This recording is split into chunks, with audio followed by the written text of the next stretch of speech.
First of all, welcome to Colin Mockett. Colin, you are the man with the global outlook. Have you noticed, what's going on in the world at the moment?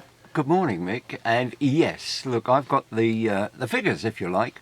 We know that there have been meetings for the Paris Accord, the Rio Accord. There have been meetings where each nation has signed up for targets to try and reduce their CO2 emissions.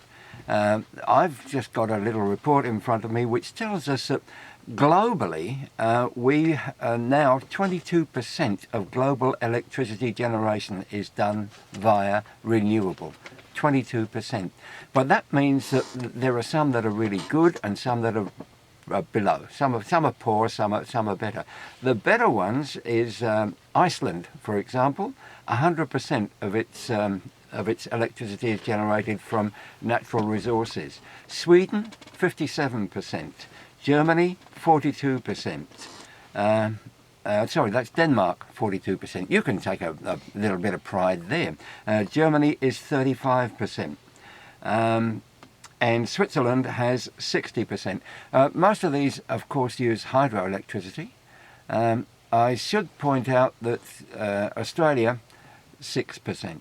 And we're still talking about building new coal and new coal mines. The big problem, we keep saying every week, it comes down to the leadership that comes from government, and our government is quite clearly much more concerned with defending the coal industry than it is from actually hitting its targets that it's signed up for. Exactly. I'm looking at this headline in The Guardian, where it says, politicians are failing to rise to the challenge of climate change. That was here in July 2018. But you know what? 6 years ago, here's a headline from The Guardian. It says, governments failing to avert catastrophic climate change. The International Energy Agency warns. Yeah. Now, that's 6 years. Can you hear any difference in these two headlines? No, there isn't one. I don't think there is another nation. I'll check this through and I'll let you know. I don't think there's another nation where if you like, the combating of climate change is being led by the people, and they're dragging their government, we're kicking and screaming, and the government is saying, no, coal is good, waving about in Parliament and saying, no, this is good stuff, there's nothing wrong with it, it's not going to harm you. But yet the people are putting solar panels on their roofs, and the people are concerned about climate change and reducing their emissions. The government isn't. Actually, 8 out of 10 Australians are saying in poll after poll after poll, and actually globally, 8 out of 10 people are ready to act on climate. They want their governments to take action. They're ready to invest, spend money on it, and the rest. Yep. So it's pathetic. What are we doing? 6%, you say? Yeah, 6% is at the moment throughout Australia.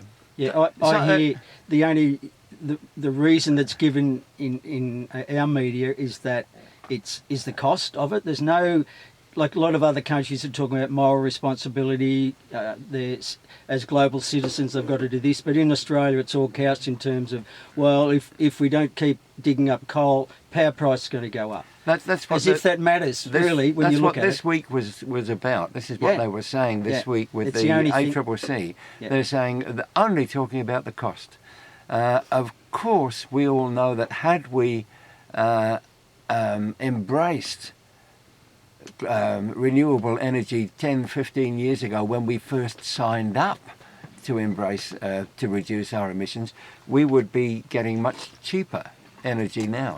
It's only because we're hanging on to the old methods. We're still using 19th century methods. Yeah. You know, that they burn coal in order to turn water into steam, and the steam turns turbines. It's 19th century technology. And I would like, we are the mythbusters here in the Sustainable Hour. I would like to take this myth up about that renewables are more expensive and the rest of it, as you say, and that coal is cheaper and so on. Here's a headline from the Clean Energy Council. Renewables lowering power prices for industry, but more work required. That's the headline. Yeah. New analysis released by the Australian Industry Group says that major projects being built under Australia's renewable energy target are already helping to reduce bills for energy users across the country. And we are talking about several $100s a year on a house bill, Yep. on one single household, being saved those who have stepped into the renewable space. Several $100s to be saved. Not more expensive. Sorry. That's a lie. One of the real things that annoys me is that we don't have an industry based around renewable energy. Those people, we are putting solar panels on our roofs. Those panels are made in China. They used to be made in Germany. Prior to that, they were made in Japan. We don't, had we embraced it 20 years ago, we could have been manufacturing them ourselves. The same is true with the wind turbines. They're mostly made in Northern Europe and imported. They're shipped here. It's quite sort of, having said that, we have got a company down in Warrnambool that's making the aluminium towers, but the working bits... And they are hiring at the moment. Yeah. You know, they're taking 50 new people in, luckily. So it's not all bad. No. Things are happening. Oh, yeah, but again, it's happening despite our government rather than because of it. Yeah. Okay, that's my report. Well, we had Lisa Neville on. Well, you're well aware. I was here, yes. Adrian, as well. But and she was saying, speaking about and rightly, just saying how much Victoria's doing. But I tried to make the point about the bar wasn't all that high. No.